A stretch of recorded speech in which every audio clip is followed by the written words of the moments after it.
Ako pa din ang dating ako.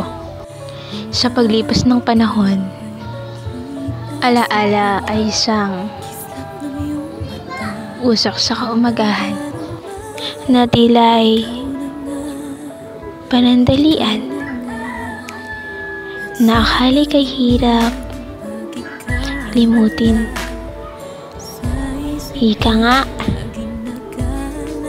dadating yung sandaling maisip kung paano ako hirap unawain ang mga bagay-bagay. Naging parte ka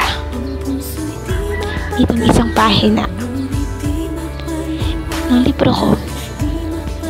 Sa panibagong bubuksan ko, sana'y kwento na yun para sa tamang tao.